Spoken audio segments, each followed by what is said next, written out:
Assalamualaikum Toffees, welcome back to my channel. I hope you're all doing well. Today we will talk about a series on YouTube called The Moon Wakes Up by Mr. Friend. I saw a video by Debunk Files basically going over the series, and when they said it blew up, it really did. Not only in views, but people were making Legos, Minecraft mods, those weird AI animations for kids, and fan edits of the planet. For me personally, I've hated the idea of going to space because something about it has terrified me. Floating in the stars and somehow losing oxygen at a rapid way is a nightmare to me. As a kid, I watched The Martians with my family, and from then, my fear for space had begun. What if the mission to retrieve Watney had failed and my body floated into oblivion, where no one could ever find it? Obviously, the answer is to dive straight into The Moon Wakes Up. The first video shows a mission to the moon. Plans go awry as the moon opens its hollow eyes and mouth filled with razor sharp teeth and plummets straight into the earth. Some scenes from satellites are shown as the camera pans from the crash site to Jupiter, Saturn, and Uranus wearing the same face as the moon. Now I can see why people think the faces are silly, but imagine seeing these in reality. And I know this is meant to be fiction, but I like to see other entities like Mars, Venus, Mercury, the Sun, and the asteroid belt join the fray. The main takeaway concern are the three planets. They're posing a threat to Earth, right? Like the moon. Also, is the moon alive or did it just die? Episode 2 starts 1 month before the initial attack on Earth. A masked man rants to a group of enthusiastic people on the street of New York about the end of times. Then we see a father in the UK trying to leave with his son somewhere only to find him drawing the faces of the planets, with he himself wearing it too. A commenter pointed out how the kid drew Earth with a face too. We cut to we cut to a Himba tribe in Nambia. I hope I'm saying that right. They were worshipping a drawing of the awakened moon on the ground. The camera then pans up to the moon as it rushes down to the earth with a smile. We then see reactions of people, or rather hear them from the news and the beach as we watch the moon finally crash into a body of water.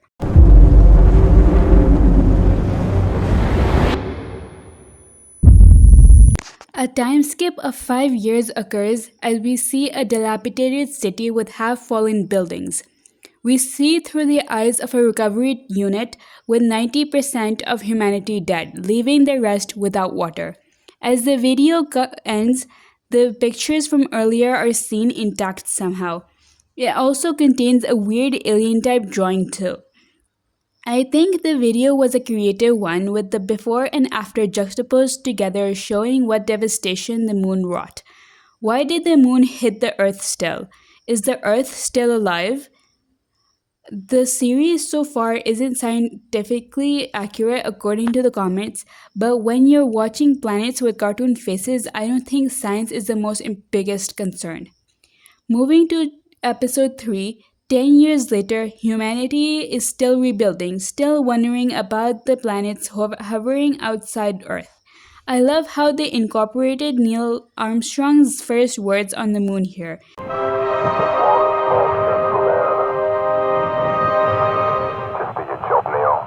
In the wake of this disaster, an organization by the name of Friend arose, with their base in Egypt. Nice pun, by the way. From what I understand, its main purpose is to help humanity come out stronger and protect it from the onlookers. A lot of tech that they worked on is shown. People are still deprived of the basic needs as the man preys on a mouse preying on some pink fluid. What is this pink liquid?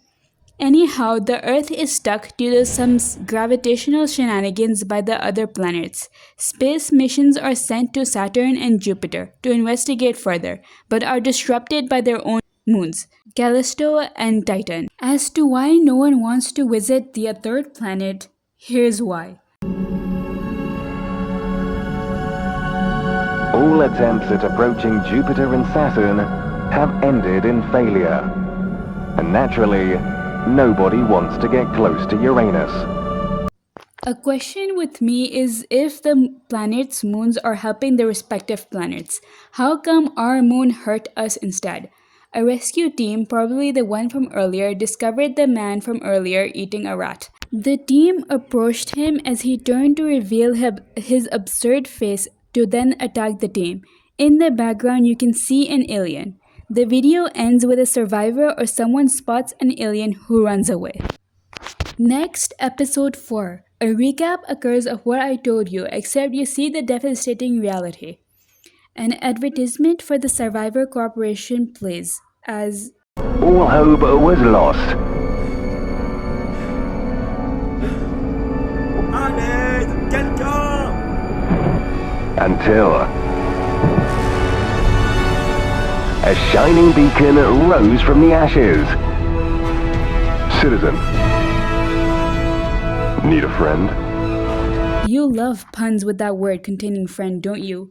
Now 15 years have passed and friend industries are making strides in various sectors in order to rebuild humanity.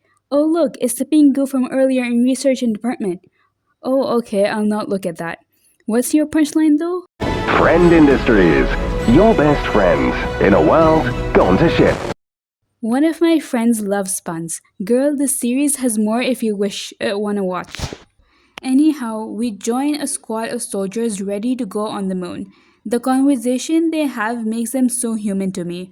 Also, now we have to know what the pink sauce does since people are selling it underground. We have a name for those who are infected, moonfected. As the squad prepares to leave their vehicle, they are attacked by a moon-infected person and an alien. As the last survivor is attacked, we see a warp behind the alien open. We hard cut to Jupiter being grabbed by a giant hand and dragged into a warp. So far, I like where the story is going and I like the humor. I don't like how much power the Friend Corporation has, and I feel like they'll turn greedy if they haven't already. We are at a point where humanity will, or rather are, indebted to Friend for how much they have done. I can't wait for this to go sour. Okay, buckle up for episode 5. It is the longest by far, standing at a whopping 5 minutes.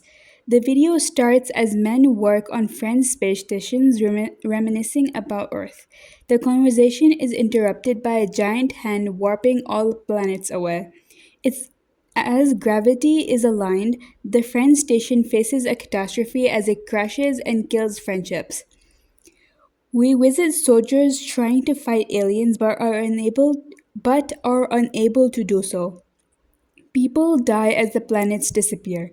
We skip 150 years into the future as we pan to a futuristic city, and for good news, water is back. As we have a look at the Friend Industries buildings as well as the Umbra Zone, which borders the place the moon has impacted. We zoom out to see what Friend has worked on till we take a look at the device surrounding the warp opening. And it seems that they can open and close it at will. We cut to Human Resource Department and we get to see what they were doing with the moon juice, scientifically now named 75U. Now they can attach powerful weapons to replace limbs amputees may have lost. Now, if there is a rebellion within Friend, we know who's responsible. Friend is now able to fight aliens. Guess who's awake now? Neptune. It's Neptune. Now we have secret tapes in between episode 5 and 6. Let's see. The footage are that of archives and we see the moon and other planets briefly awaken a decade earlier than the actual collision. Guys, the government is lying to us. Humans are being experimented on for a brief second you can see. I knew something was wrong with Friends. They were going to do something like this. I would show you the rest of the video, but you have to watch it for your own. The jokes are too funny. Coming out of the video, although it was funny, I'm still not sure about Friends' trustworthiness. Episode 6.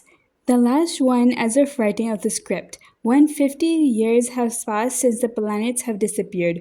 We see inside of a space hotel as we watch a family looking down upon Earth. Asteroids have become erratic, but Friend has come up with PU cannons. PU cannons? Really? We got to see the Buchanans in action before it indirectly caused an accident. I had a feeling. Let's just leave it at that. At least the orbit is good and we're not freezing. They're milking as much as they can from element 75U. It powers everything you can think of. They fight aliens, take resources from the crash site, and stuff like that. I can't help but feel something bad and horrific is going to happen. Humans in power have such a tendency to touch things that are not theirs to touch. I feel like something major is about to happen to the Friend's core. It's Neptune. Friend made a friend gate over the warp. I talked about it in passing earlier. Also, notice how they named everything after friend. Spaceman is friendship, friend quarters, and so on. Totalitarianism much? Anyhow, a mission is underway to send a few ships into the warp to see what's going on. These guys are literally not gonna die. Also, people seem to be a little disgruntled about what Friend is doing. What do you think's on the other side? You know, I wish they'd send some probes in first. But nah, it's all about the media, calling us pioneer explorers, when in reality, we're nothing more than guinea pigs. Beats hanging around back on Earth. Something about that giant tumor pumping out endless supplies of moon juice just doesn't sit right with me. As the three ships go inside, the Friend warp is destroyed without a way out. Danger approaches the Stargeese as they realize Neptune is after them. As the main duo make it for the exit rift, they see a spider-like thing. Hey, wasn't this in one of those drawings from earlier? Is that what's causing the planets to awake? Also, ew. And that is where the series would end. My theory is kind of basic, but I would say that the planets would want to become a menace to humanity as they have been a menace to them. And that's just theory I can come up with at the moment. With art like this, I have to bring up Zoonomaly by Lights Are Off. The monsters that they came up with were terrifying and they gained a lot of popularity, so their next point was the game. The main problem of the game was the lack of story that would help them gain more popularity. However, that was not enough in my books. The game became very boring and I could not sit through a single playthrough of that game. Animation and goal isn't enough to gain good points in my book. I love when there's a proper story to work with. I had similar criticism for K-pop Demon Hunters as well. The animation and music was a top tier, but the plot and characters left me unsatisfied. Also, what does being referred to as soda pop mean? Anyhow, if you're going for a game, I'd say put something substantial for people to enjoy, not just good animation and music. Tiny details like impact wave from the moon were amazing. That's the end of the video. Holy, this video is the longest one I have worked on as of yet. The script itself took 3 weeks and the editing took another week. It's possible this video won't have the views that represent how hard I worked on this, but on the bright side, one of my shorts had exploded, well, so that's good. One of the videos I'm working on next is for Undertale, so stay tuned for that. And I also have a few shorter videos that I have to post while the Undertale one develops. So until then, see you later.